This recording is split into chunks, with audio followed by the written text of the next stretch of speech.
We've been lied to about history. And I'm sitting here with a great professor. How do we make sense of what is true and what is false? This pattern of revisionist and counter-revisionist history began in the academy. You were raised in an atheist family, is that right? That's right. But I began to realize, historically, no society based on atheism has ever succeeded. What do you think World War III looks like? We are at a very dangerous time. I don't think most people realize how dangerous. And the reason they don't realize is because they don't really know the history of the Cold War and of the World Wars. Professor Niall Ferguson, you are an amazing dancer. I'm actually not. I'm quite bad at dancing. I am 2 left feet Ferguson, but there's one dance I can do. The dance that's going to go down in history. You know, I was very relieved when President Trump brought that dance into prominence because it's the only dance I can do. This one. Yes. I actually need to work on it. I think my hips work too well. I think you can dance, but for people who can't dance, this is the solution. Yes, exactly. And Gad Saad and I were able to do it together at the PragerU dinner, and it was one of the highlights of my week. Well, fantastic. It's great to have you here.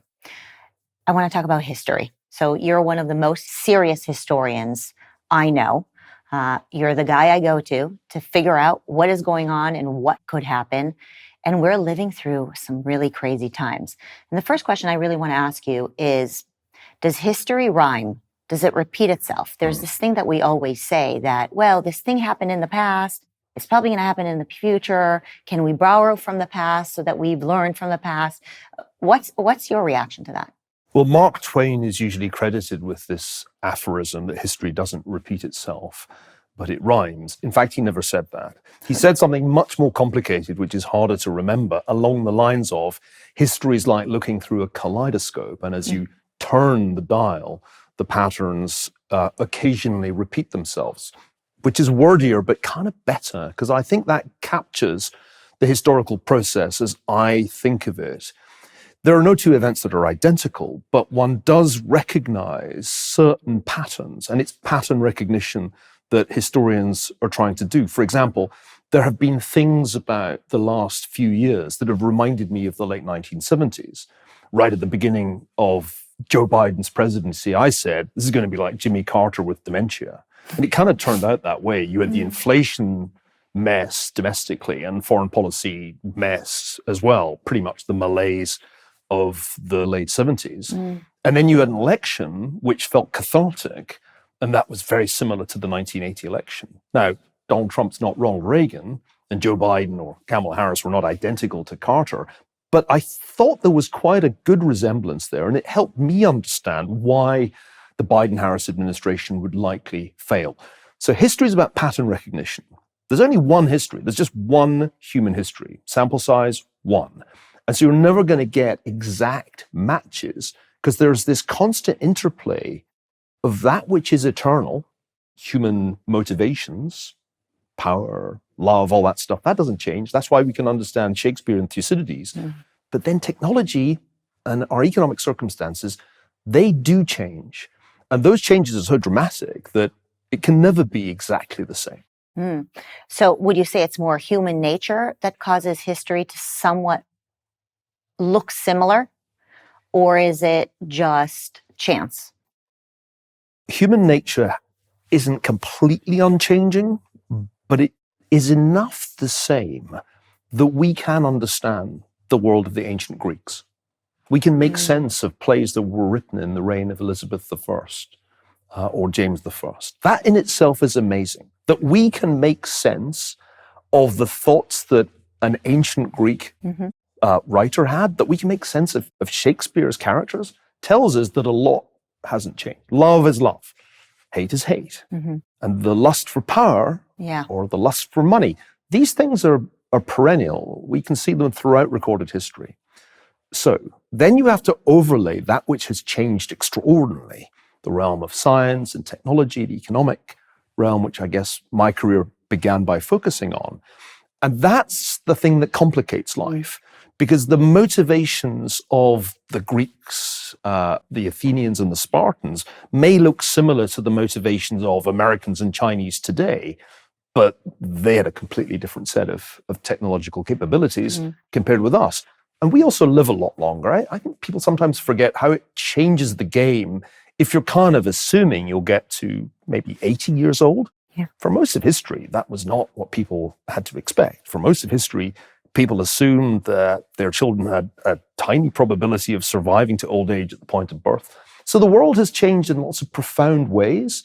What I'm fascinated by as an historian is that you can still learn lessons from events that happened thousands of years ago, which is why we've had the debate about US-China relations framed by the concept of the Thucydides trap that takes you all the way back to the Peloponnesian War.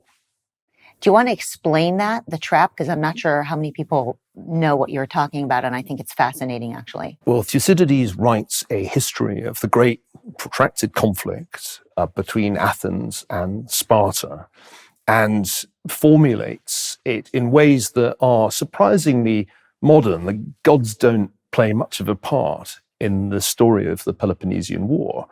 And the argument that he makes is that there is this inevitable collision between these two radically different powers, Athens, urban, commercial, intellectual, and Sparta, a kind of land power based on military discipline and not much more. So Graham Allison, a Harvard professor who was my colleague some years ago, decided that this was the way to think about US-China relations. Here was the US, think of it as being Athens, and here was this rising power, China, which was, in his analogy, Sparta.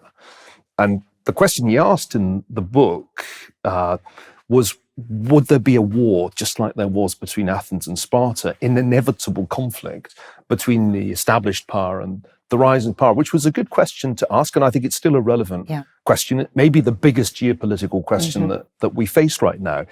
And that illustrates how knowing some history can help you think about a really pressing contemporary problem. It doesn't give you, by the way, a hard and fast answer. Destined for War is the title of the book that Graham Allison wrote. I told him it should have a question mark, because destined for war, maybe. It's not guaranteed. After all, think of the United States and the Soviet Union. They had a Cold War, but they didn't actually have World War III. And so there is a sense in which we don't entirely know what the right analogy is here. Maybe it is Athens and Sparta, in which case, we're going to have some terrible war between the US and China.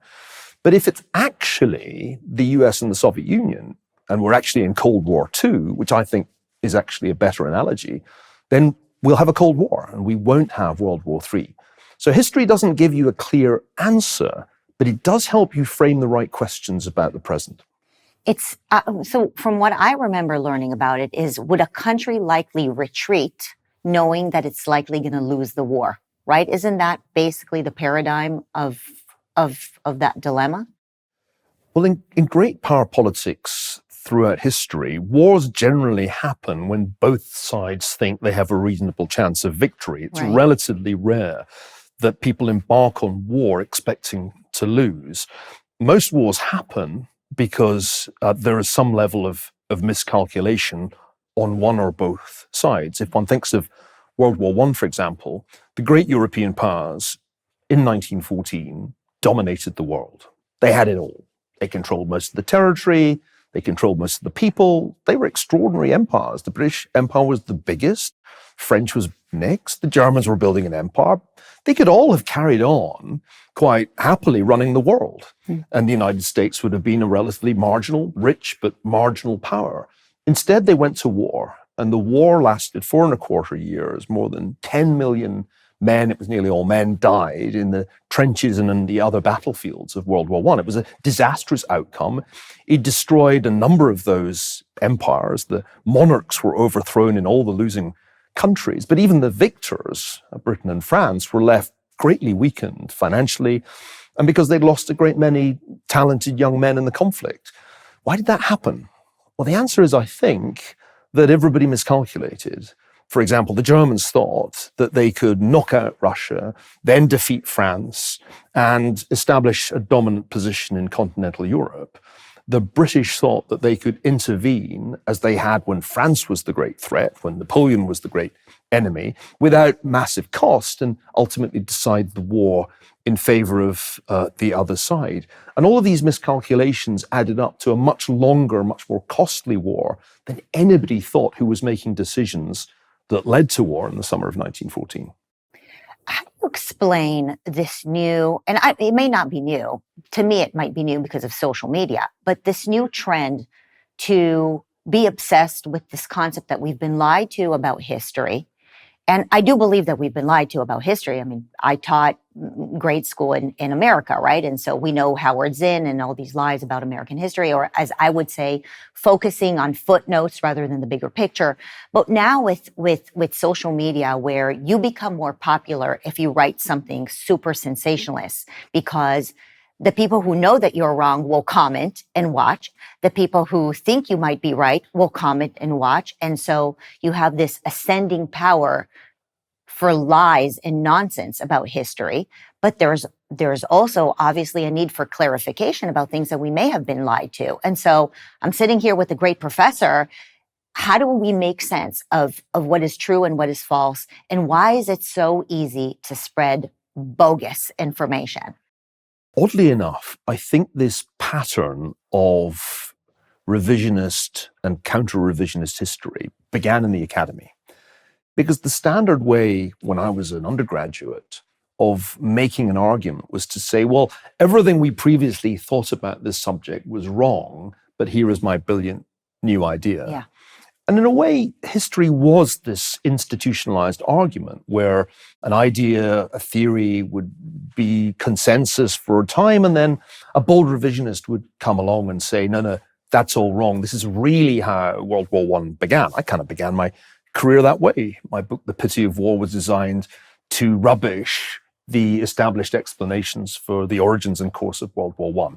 So what has happened with the advent of social media is that this game has become more of a blood sport. It's really become a contact sport. And I think not unreasonably, people whose only encounter with history has been with a textbook in high school feel that there was some official version of history that they were taught. And if it wasn't right, then they were lied to. Now, I don't ever remember thinking of books I read as lies, even when I disagreed with them, because when I was studying history right up through undergraduate and graduate education, I read lots of books. I actually never regarded a textbook as a good thing. Textbooks are boring. They're the worst history books. And as soon as I could stop reading textbooks, I did. But most people just have that one textbook, or maybe two, that they encounter in school. And I don't think it's surprising that they're inclined to rebel against it. A, it's boring. And B, it's kind of exciting to be told you were lied to. The reality is exactly the opposite of what your teacher told you in school. So I think that's part of what's going on here. Now, it's true that the way social media platforms work, engagement is closely correlated with the outrage that you can generate. There's really not much market for centrist, reasonable arguments. They just get no traction. So we do have, because of algorithms, an incentive to be outrageous and to say, not only is everything you've ever been told about this a downright lie, but the truth is something that will initially strike you as totally shocking. Yeah. Immediately the eyeballs connect to the screens, ad sales go well, everybody makes money at name a platform. A good example of this is the recent claim by an historian I'm not going to name because he's not actually a historian. Is he a historian? I was going to ask you, is he actually a historian? No, Okay. he was let's just say a social media influencer who decided to say on an interview with Tucker Carlson that Winston Churchill caused World War II, that the Germans were not to blame. It was actually the British Prime Minister. This is a wild claim, entirely at variance with historical reality. But it got an immense amount of engagement, A, because it was on Tucker Carlson's show, and B, because it's so wildly counterintuitive. Wait, what? No, Hitler didn't cause World War II. It was actually Churchill.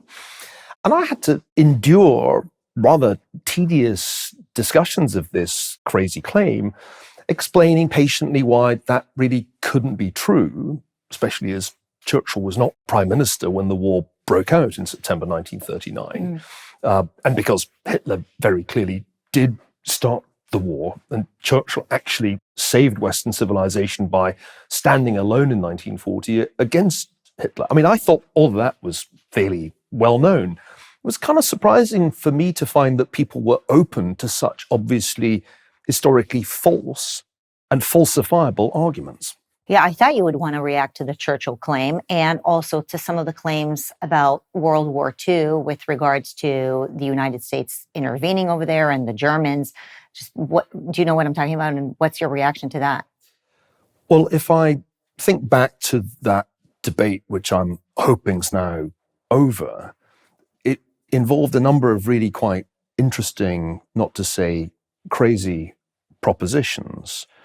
One of which in a way was the most outrageous, was the claim that the Holocaust was a kind of accidental consequence of shortages of food on the Eastern Front after the Germans had invaded the Soviet Union.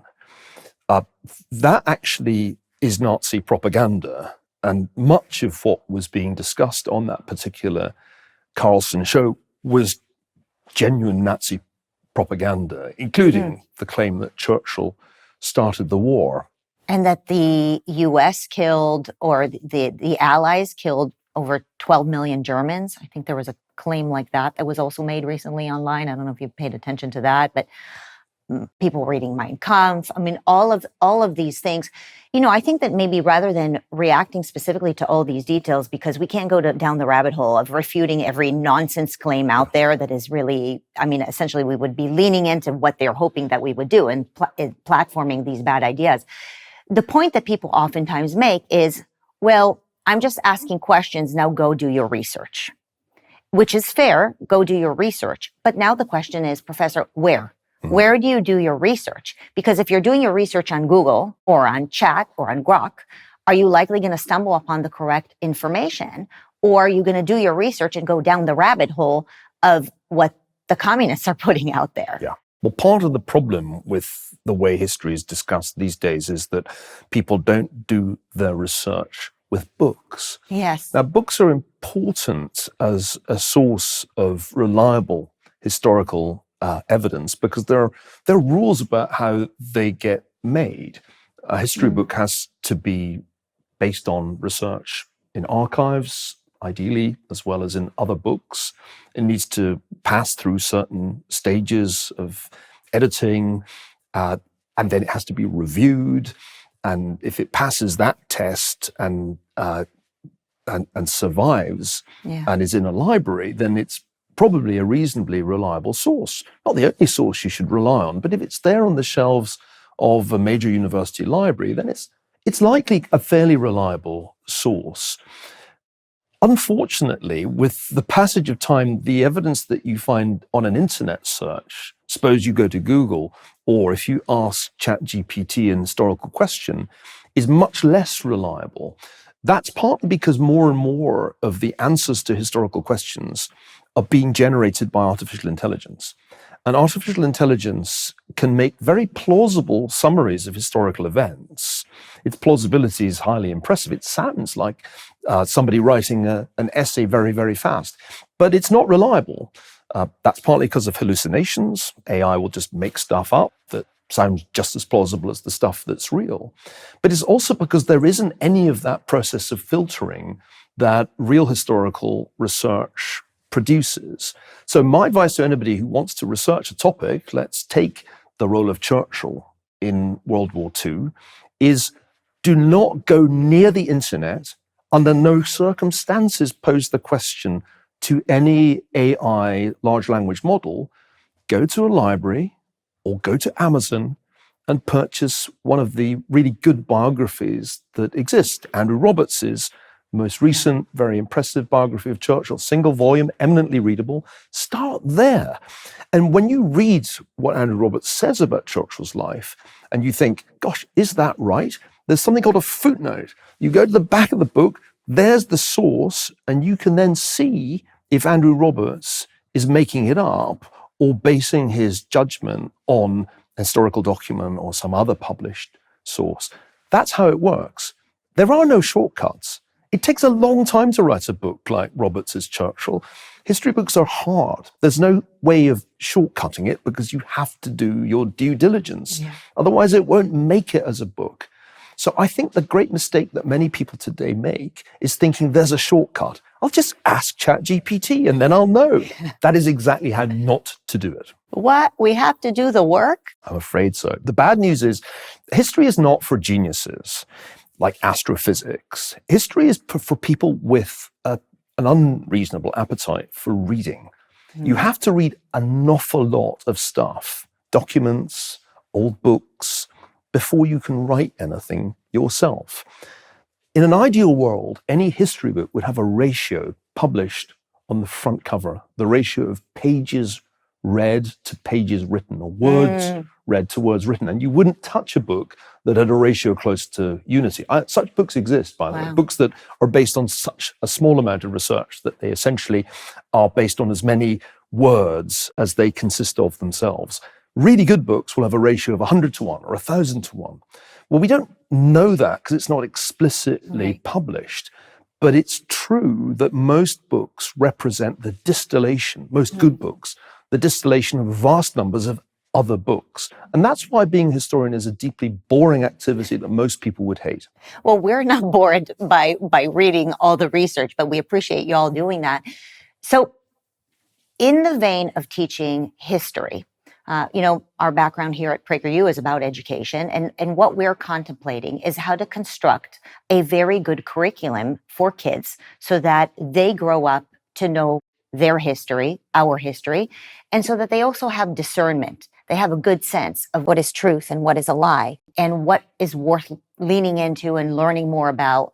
And frankly, it's very hard because history is so vast. And as I mentioned, we focus so much on footnotes that sometimes I think we actually skip on the bigger picture. And I think I'd love to get a sense from you, just briefly, if you could construct a curriculum for high school students, what would you cover and what do you think is not covered enough in American or Western civilization's curriculum so that we raise kids who don't have amnesia? Yeah. Well, this is a really important question. There's no definitive answer. I would hate to be in a position to mandate what every American kid should study in school. I think that would be a dangerous power to create. I think it's in the nature of the American system, of its federal structure, that there will be variance. People will study different history in California as compared with, say, Arkansas. I'm okay with that. But I do think that the government at the state level, if not at the national level, should make sure that people going through high school get US history. They have to understand the history of their own country, but they also need some world history so that they can understand that American history in a global context.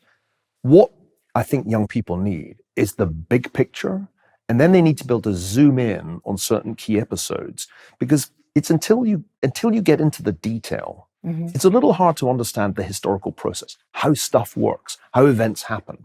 And I think it's easy to be slightly blinded by the big picture. It's just too much. I remember my son Thomas, who's now 12, playing me a wonderful video of the entire history of humanity distilled into, I think, about 10 minutes. It was kind of fun, but also made you realize that an awful lot of history is just empires that you kind of vaguely heard of, rising, having a brief zenith and falling. There are lots of them. Most history is actually the history of lots and lots and lots of empires, all kind of samey. And so if one were to teach a course like that, the history of everything, I think it would be overwhelming. So the big picture, but then zoom in on the key moments. Let's take the history of the United States, which is core to what this country needs to teach its kids. I think you have to begin with the founding. You have to begin with the origins of the United States, and you have to explain what's new about it. This is the key point that is often lost sight of in our politicized times. The least interesting and original thing about the United States was that some of the colonies that revolted had slavery. Slavery was almost everywhere, and most empires had it throughout history. It would have been kind of amazing if there had been no slavery in those colonies, since it was just about everywhere else. But that's not the important thing about the United States. The important thing is that they created a political system that emerged from the Declaration of Independence and took final form in the Constitution that was new, that was unique, and solved the problem that had bedeviled history for centuries of how do you make a republic last? Most republics in the ancient world, the medieval world, and the early modern world had been very short-lived. And why was that? Well, the founding fathers thought a lot about that and came to the conclusion that you had to design a system that wouldn't allow there to be a transition to tyranny. And that easily happened historically when ordinary people became disillusioned with the institutions of the republic. A demagogue came along and said, this is all corrupt, give all the power to me, I'll sort it all out. That's how most republics ended. And so the founding fathers had this brilliant idea based on ideas of the Enlightenment. Let's make sure that the president has a little bit, but not all the power. Congress has some of the power. And there's also a Supreme Court that has some of the power. 3 separate branches of government sharing power with checks and balances. That's what's amazing about American history, about the founding, that they come up with a new way of running a republic that nobody had ever come up with before, and it works. That's one of the things you would want to start with. And then you would also have to ask the question, how did it survive the Civil War? How did this system overcome its greatest challenge, which was a war between the states about whether slavery was legitimate or not? Once you've done those 2 things and explained Washington, explained Lincoln to kids, if that's all they ever know, that's probably enough. Because they understand it's worth defending. They understand how important it is as a basis for what America is about. They understand what's unique about it, and they understand that it's precarious because it nearly came apart. Yeah. There's a parallel world in which Britain intervenes in the Civil War on the side of the Confederacy. And there were people who argued that Britain should do that. There were people who argued that the legitimacy of the Confederacy was like the legitimacy of what became a united Italy. So in the parallel world, and we always need to keep thinking about those other worlds that didn't happen, the Confederacy wins enough to still exist. The United States falls into 2 parts, and there is never, therefore, the superpower that emerges in the aftermath of the Civil War. So you're teaching people what's unique about the United States, but you also teach them that it's precarious, that it's not guaranteed to last forever, and you may have to fight for it. That's important too. You write in your books about Western civilization and the 6 killer apps, which is, by the way, a really funny term. Well, it was hip at the time, and I was trying to interest my children in what I was doing, which is, I'm sure it's they an were important interested. Part of my motivation, to be honest. So can you explain those apps? And mostly, do we still have that game? Right. Well, the key question in history, at least from my vantage point, is why is it that after around, say, 1600, certain parts of the world, certain societies become much richer and healthier and more powerful than everybody else? To be specific, Northwestern Europe and places where people from Northwestern Europe settle become steadily richer and healthier and more powerful than Asians, than Africans, than everybody else. So that's a puzzling thing. It's been called the Great Divergence. You go from a situation in which, in, say, 1600, there's not a huge difference in living standards between, say, Beijing and London. It's a bit, but it's not huge. And then increasingly, over the next, say, 400 years, that becomes a massive difference, so that by the late 1970s, the average American is more than 20 times richer than the average Chinese. That's the Great Divergence. How did it happen? Well, the people commenting below are probably saying it's because American imperialism, Correct. We've stolen everything from around the world, but you have a different explanation. So the left-wing theory is it's very bad imperialism that does this. And this is deeply wrong, because the least original thing that people from Northwestern Europe did was empire. Everybody did empire. In 1600, there was no British Empire. There was a Chinese Empire. There were empires just about everywhere else.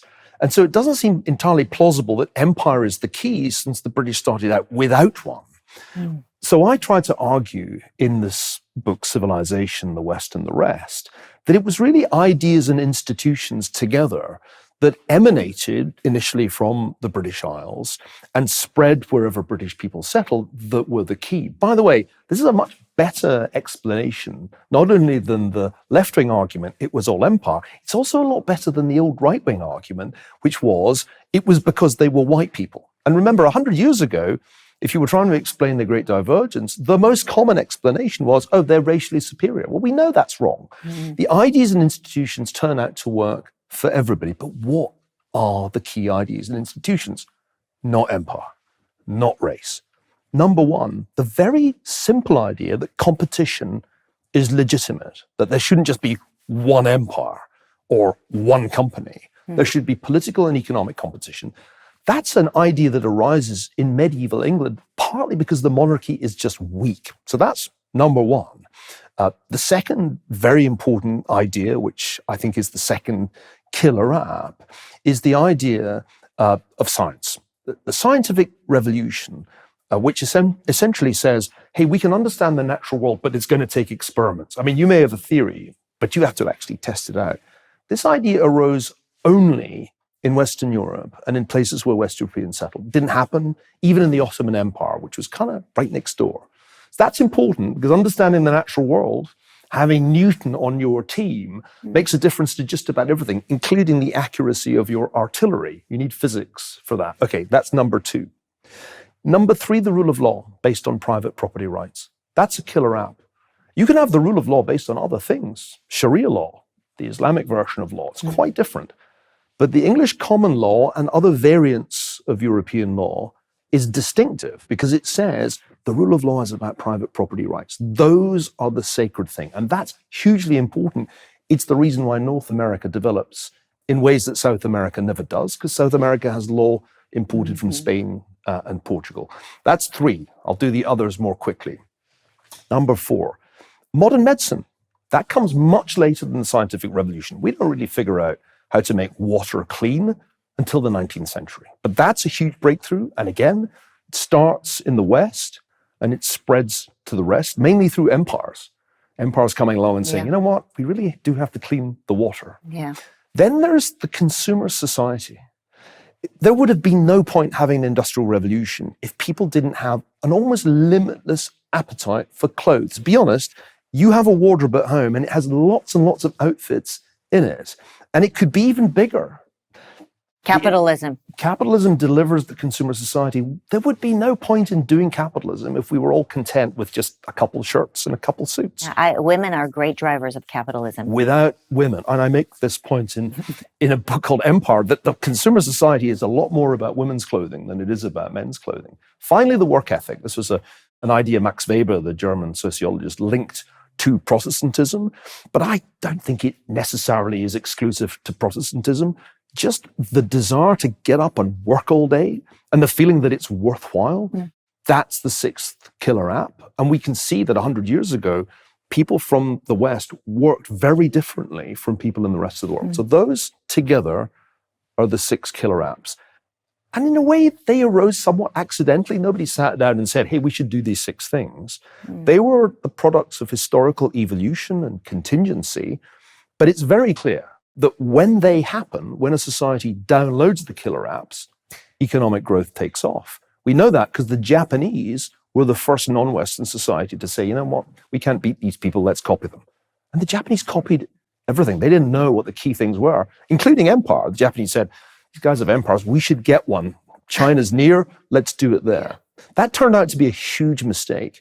What the Japanese were right to copy was, let's have a competition in economic and political life, and so on. So the killer apps, I think, work everywhere. And by the way, Marissa, this is great news because it means that anybody can have these killer apps. They're open source. They can be downloaded by any society. You could take any African country, take Somalia, a failed state where my wife comes from. If Somalia could only download the six killer apps, it would stop being a failed state.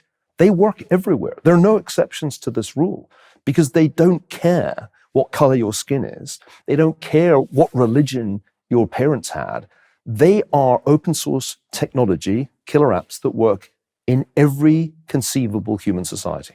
Well, but these apps are tied to values. And so do we still have in the West these values in order to be able to tap into these apps? Or are we losing these values? I mean, the last one you mentioned was work ethic. Right. I think there isn't a CEO who isn't bouncing off their seat right now asking, well, do we still have that killer app? Yeah. Are we teaching work ethic in the West, or are we teaching equity?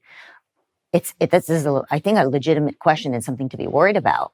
I started worrying about this a while ago. I wrote a book called The Great Degeneration, which was really the sequel to Civilization, in which I asked, are we kind of losing the killer apps? Because after all, the Great Divergence that made Americans 22 times richer than the Chinese in 1978, that ended. And now the difference is much, much less, maybe 4-1 as opposed to 22-1. It could even be less than that, depending how you measure it. So in our lifetimes, a great convergence or reconvergence happened as China and then India, the two most populous countries, downloaded at least some of the killer apps, achieved industrial revolutions, and began to catch up. Now, one explanation for this is just, well, they downloaded them. Of course they're going to catch up. But what if we, at the same time as they're downloading the killer apps, are deleting at least some of the killer apps? And I think there's grounds for thinking that we've been doing that. Now, not all of them, for sure, but you mentioned the work ethic, and it's measurably true that not only working hours, but the efficiency of work has declined in many countries in the West, and productivity growth, which is the efficiency with which we work, has slowed. It still grows, but it doesn't grow as fast as it used to, and it certainly doesn't grow as fast as productivity in some Asian countries. So there's a question mark there. Competition's a very important thing. In a competition, the best should win. But if an institution or a country decides that instead of competition and what we sometimes call meritocracy, you have diversity, equity, and inclusion, and you start to prioritize social objectives that are quite different, then of course performance will be impacted because you're no longer solving for excellence. Competition's being suspended, and you actually are in the discrimination business. You're not any longer in the merit business. So that's another example of ways in which I think we're losing our connection to those killer apps that were crucial to Western ascendancy. Science, it's hugely important, but science is based on trying to falsify your hypothesis. You think... Are we allowed to question science? No, because science is supposed to be settled. Remember in the pandemic of 2020, while we should have been asking really tough questions, hey, is it smart to lock everybody up in their homes? Should we make little kids wear masks? We stopped asking those questions because there was a concerted effort to shut those questions down by people who claimed to represent the science. And that should have made us all very, very suspicious because science is not settled, and it's certainly not settled inside a few months. And we were making that stuff up at a high rate given the speed with which the virus was spreading. True science is constantly questioning whatever the hypothesis is, and there is no settlement. And this is true not only of issues such as the pandemic, but also issues such as climate change, where there has been a concerted effort to reduce intellectual diversity and impose intellectual homogeneity. If we go back to a world in which certain ideas are prohibited, it doesn't need to be by the church, which is how it used to be. Pre-1600, Europeans weren't allowed to think freely. British people couldn't think freely. There were a whole range of things you couldn't say, and if you said them, you risked being burnt at the stake. We have a new kind of inquisition, a new kind of orthodoxy. It's not religious. It comes from a supposedly secular liberal side in which the orthodoxy has to be imposed, not by burning people at the stake, but just by cancelling them. Or destroying their businesses. Or destroying their reputations, which is effectively the same thing for academics. So this is a very good sign that we're moving away from what made the West distinctive and lapsing back into what the West was before, pre-1600, when actually we were really no different from anywhere else. It's actually a pretty scary sign. In your other book, The Great Degeneration, the one you wrote in 2012, you talk about all kinds of signs, negative signs of possible decline of the West. And aside from deleting the killer apps, you give the examples of the family as an institution, religion as an institution, all of these things that we're seeing our culture is taking a back to. So maybe explain some of those, and how do we get out of this, Professor? Can we get out of this, Professor? Well, I started... Tell us what to go at least and save, right? Let's pay attention to what we need to save, because we, the people, that's the amazing thing about Americans. We, the people, are ready. We are ready to save what needs to be saved. And so maybe if you can give me a description of what we should pay attention to, we will go after it, and we want to save our country. I mean, I'm sure you've been noticing that in the last few months. I have, not just the last few months. For years, I and others have worried about what I call the Great Degeneration. I can remember having conversations with Charles Murray about this when he was writing Coming Apart, and my version was the Great Degeneration, which argued that there are 4 signs that things are not well with the United States. Number 1, we were breaking the contract between the generations through public financial policies that were creating a vast and unsustainable debt. Now, that's even more true today than it was when I wrote that 12 years ago. That problem's only got worse. Second thing I observed was the degeneration of the way we run our economy, with the rise of incredibly complex regulation that almost nobody can understand. That seemed to me to be another sign of degeneration. And that's only got worse. Unbelievably, the Biden administration managed to produce even more regulation than the Obama administration, which I must say I didn't think was possible, but they did it. Third thing that troubled me was the sense that the rule of law was degenerating into the rule of lawyers. And more ordinary people feel alienated from the legal system. And recent events have only made that more apparent, the sense that the legal system, in fact, has become a political weapon, and that lawfare was intended to destroy Donald Trump personally and politically. And the final point I made, which is highly relevant to PragerU, was that we had a degeneration in our associational and educational life. What was once the glory of the American Republic, a system of education superior to any other in the world, now sucks. It's now quite markedly worse than the educational systems in other countries. And we can see that in teenage scores in the PISA tests. Why is that? Because the monopolies in public education and the dominance of those institutions by teachers' unions have led to a systematic dumbing down of American education. This is the thing that probably worries me the most as an educator, to witness the decline of American education and to see it accelerating so that standards in mathematics in California just keep going down is, to me, deeply troubling. So those are 4 ways in which it's clear that the United States has been degenerating.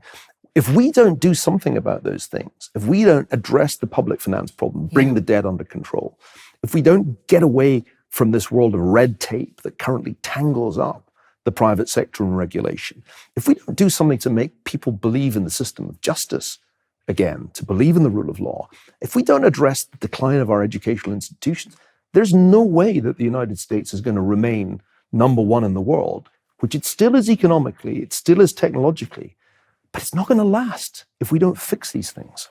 There are a couple of signs that you talk about that I do believe are within us, in our hands, that we can fix.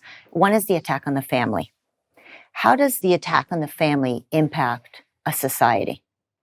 The data are very clear.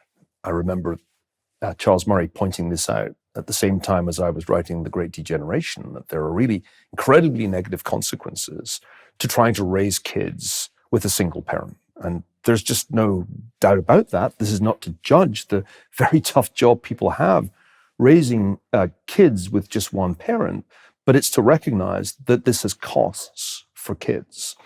There are broader issues too, which I think the sociological research reveals. Families are part of a system of networks and relationships that give our lives meaning. And those include local communities, and they include workplaces, and they include churches. The United States, in its prime, this was observed by Alexis de Tocqueville, a visiting French political thinker, was distinguished by the health of its associational life. family kinship networks were intertwined with employment networks, local community networks, and church networks in a way that made the role of the state much less important in America than it was in, say, Tocqueville's native France. If the family atrophies, everything else kind of goes with it. And the individual becomes isolated in a state of anomie, to use a French term, alienated from those around him or her, and without the consolations that we all get, if we have them, from our families and from our friends. I think that erosion of the social fabric, what I've talked about in a book called The Square and the Tower, the networks that we should be embedded in, is one of the reasons we have so many mental health problems today. I don't think young people have mental health problems because of smartphones and social media. That's in a sense too simple an explanation. People are depressed if their families are not providing them with solace, and if they have no religious faith. If they don't go ever to church or any other place of worship, they are bound to feel a moral vacuum. And so these are things that I believe are fixable, but not fixable by government. Yes. Only through our own efforts will we be able to revive associational life, revive the family, revive our places of worship. Those things are absolutely integral to the way American society is supposed to work. So what I love about what you're describing is all of this is within our hands. It's not something that the government can come and fix for us. We can go right away and rebuild our families and get involved in our communities. This is not something that we need to rely on somebody else. And the other part that you mentioned is religion. I'm so fascinated because I've done some research, and you were raised in an atheist family. Is that right? You used to be an atheist, but now you found religion? That's right. I was raised an atheist. My parents left the Church of Scotland. They're both scientists, and they objected to the very sectarian divisions of my native Glasgow that pitted Protestants against Catholics. So I did not go to church, nor did my sister. And we were brought up to feel a certain pride in being atheists. Yes. I carried that with me through my childhood to university. I never really questioned my atheism until I had kids myself. And then I remember thinking, you know what?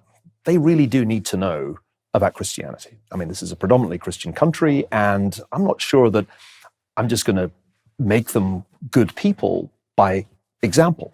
That was from a historical perspective, but you thought they should learn about Christianity. Is that right? Partly like Tocqueville, whom I already mentioned, I wasn't able to feel religious faith, but I began to realize that religion had an important social function. Historically, no society based on atheism has ever succeeded. And in fact, all the experiments with atheistical societies have generally produced bloodbaths. Yes. Think of the Soviet Union, which was initially profoundly hostile to Christianity and to religion generally. So I think I came to the historical conclusion that religion was good and that Christianity had a pretty good track record relative to other religions available when it came to social organization. So I began to go to church, not with any religious faith, but thinking that it would be good for my children and broadly good for society if more families went to church. I was in England at that time. Churches were pretty empty. They still are. I still feel that England would benefit from some religious awakening. But then more recently, it stopped being a social position and it became a personal one because I understood that one can't live without religious faith, that one can't be happy, that one can't feel a true sense of purpose, that one can't know the real difference between good and evil without God. And so I was baptized, well, not long ago, September the 1st, 2024, along with my wife, Ayan Hirsi Ali, a former Muslim, former atheist, and our two sons. This was a very big turning point in our lives as a family, and I cannot recommend too highly to people who may be watching this who are atheists to realize that atheism is a kind of faith itself. It's a faith in the non-existence of God. You can't prove it one way or the other. It will make you unhappy. I suggest you turn to a real faith, and I don't mind whether it's Judaism or Christianity, but choose one of those. Unbelievable. What do your parents think about that? Are they still around? My father did not live to see this. My mother came to the church and grumbled quietly throughout. I think she'll never fully understand. But then she led a different life from me. And perhaps had I been born at the time that she was born, I would have reacted the same way to the, I think, quite bleak Protestant culture of the 1930s. So I have no desire to put pressure on her. She came to her atheism, I think, for good reasons. It's just not going to work for all of us. As a historian, how do you think we should chronicle the time we're living in right now? There are such monumental changes that are happening around the world. We have the war in Ukraine. How would you write about that so future generations know about it? How would you summarize Biden? How would you summarize the war in the Middle East, Israel, Gaza, Iran? If we could take this as a conversation, as a clay pot, as a way for us to really preserve what we're experiencing right now in the most honest way, how would you articulate that? Marissa, there is no history of the future. There are only futures that we get to choose between. I'll give you three, and we'll see which one is closest to the mark after we're gone. Yes. Someone will crack open the clay pot and see. So one explanation or one interpretation of our time is that we're in the Second Cold War. The first one ended with the collapse of the Soviet Union in 1991. We had an interwar period, which was kind of fun in the 1990s and the 2000s. It was a distraction, the global war on terror, but it was kind of a distraction because the real story was the rise of China. And at some point in 2016, we realized, but before then the Chinese realized, we were heading for Cold War II, with China taking the place of the Soviet Union. That is one way I think we can think about this time. And therefore, we shouldn't be surprised that the Russians are trying to crush an independent democracy in Ukraine. That's what the Russians did in the first Cold War. They did it to Hungary. They did it to Czechoslovakia. They did it to Poland. That's what the Russians do. We shouldn't be surprised that there's war in the Middle East. Happened in 1967, happened in 1973, was a recurrent feature of the Cold War because that's a pretty important part of the world that each superpower would like to control. So theory number one, we are in Cold War II, and Joe Biden was kind of Jimmy Carter only with dementia. And that's kind of what explains the election of 2024. It was 1980, and Donald Trump played a very similar part to Ronald Reagan. Ronald Reagan campaigned. We forget this, but he campaigned on Make America Great Again. He asked the question, you better off than you were 4 years ago? And he promised peace through strength. All three parts of Donald Trump's successful campaign, 2024. So that would be my first draft. Here's a worse history that we might have to write in the future. In fact, it was not Cold War II, it was the origins of World War III. And just as World War II began with authoritarian powers forming an axis and beginning to violate the sovereignty of independent states, so a new axis formed in our time. Back then, it was Germany, Italy, Japan. Now, it's Russia, China, Iran, and North Korea. It's actually a worse axis, more powerful axis than the axis of 1939-40. The Western powers disarmed. They forgot that deterrence is based on strength, and they thought the peace dividend was a forever deal. And just as in the 1930s, lack of preparedness, disarmament, created an opportunity for the dictators to invade with impunity, so in our time, in the 2020s, the dictators discovered that they could take action first against Ukraine, then against Israel, and maybe Taiwan will be next. And too late, we realized that we would have to rearm. And too late, we realized that we would only be able to reestablish deterrence by going to war. That's a worse history of our time. But there's definitely evidence to think that the 2020s kind of rhyme and kind of resemble the 1930s. And what do you think World War III looks like with technology today? It's much worse. There's the grid. It's much more There's dangerous. satellite. It's much more dangerous because of nuclear weapons. We did not have World War III before. We came close to it with the Soviet Union, most obviously over the Cuban Missile Crisis in 1962. The reason it didn't happen was that both sides drew back from using nuclear weapons again. They've only been used in wartime once, and that was against Japan at the end of World War II. The question is, are we going to get through the rest of human history never using those weapons? Or is somebody going to cross that line and use a nuclear weapon in anger? World War III will be far more destructive than World War II because of nuclear weapons. And additional technologies that did not exist in the first Cold War that will make those weapons much more accurate than they would have been if we'd fought a world war in 1962. We also have the advent of artificial intelligence. Yeah. You can have automated weapon systems where human decisions are simply taken out of the loop and the machines decide.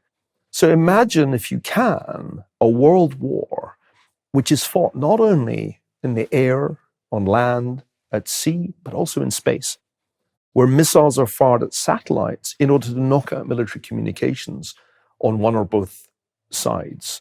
So this ceases to be a world war because it extends beyond the Earth's atmosphere into space. That, of course, is why we must do whatever we can to avoid World War III. And if we see its origins, if we discern the possibility that we could get to World War III, we need to take evasive action. What is that evasive action? We need to reestablish deterrence so that China, the only other superpower, is not tempted to try in Taiwan what Russia tried in Ukraine. I think President Trump has a very small window of time in which to reestablish US deterrence because Xi Jinping, the Chinese leader, has said he wants to bring Taiwan under the control of Beijing, under the control of the Chinese Communist Party. That's his dream capstone achievement. And right now, all the war plans that I know of make it clear that if China blockaded Taiwan, it would be extremely difficult for the United States to break that blockade without triggering a very rapidly escalating conventional war and potentially also a nuclear war. So we are at a very dangerous time geopolitically. I don't think most people realize how dangerous. And the reason they don't realize how dangerous it is because they don't really know the history of the Cold War and of the world wars. If you could give a piece of advice to President Trump, which I'm sure is very hard because it's so hard to know, what would it be? What would you tell him? He might be listening. President Trump benefited from 4 years in political exile.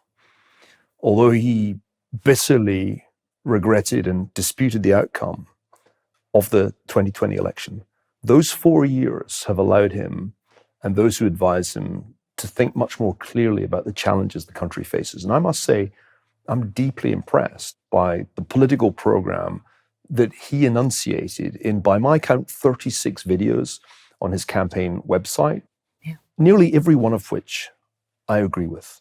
He doesn't need that much advice for me or any other damn professor, because a lot of this has been well thought through.